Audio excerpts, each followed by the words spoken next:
Bah moi, mon expérience de la vie, c'est qu'il faut s'adapter à l'époque à laquelle on vit. C'est ce que j'essaye de faire, que Jean-Claude, mon mari, pas du tout. Lui, déjà, physiquement, il se laisse complètement aller, il se laisse pousser la brioche, on voit plus la baguette. Puis il arrête pas de râler, il dit oui, en boucherie, on n'arrive plus à recruter, les jeunes de maintenant, ils veulent plus travailler. J'ai dit non, Jean-Claude, c'est pas qu'ils ne veulent plus travailler, c'est qu'ils demandent juste d'arriver moins tôt le matin, à repartir moins tard le soir et à être payés beaucoup, beaucoup plus. Nous, c'est parce qu'on n'avait pas l'idée, mais au final, ils sont plus intelligents que nous. Hein.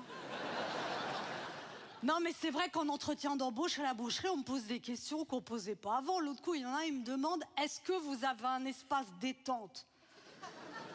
J'ai dit « Bah, on a les WC.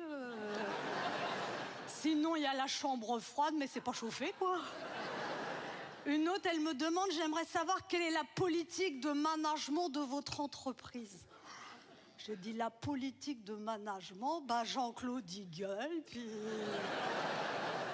Moi, derrière, j'arrondis les angles. Hein. Et il y en a un, j'étais au bord de l'embaucher, il me dit « Madame, j'ai une dernière question. Est-ce que ça vous pose un problème si les lundis et les vendredis, je prends 2 jours en télétravail ?» Bah, j'ai dit « Découper une côte de bœuf en Zoom, ça va pas être évident. Hein. »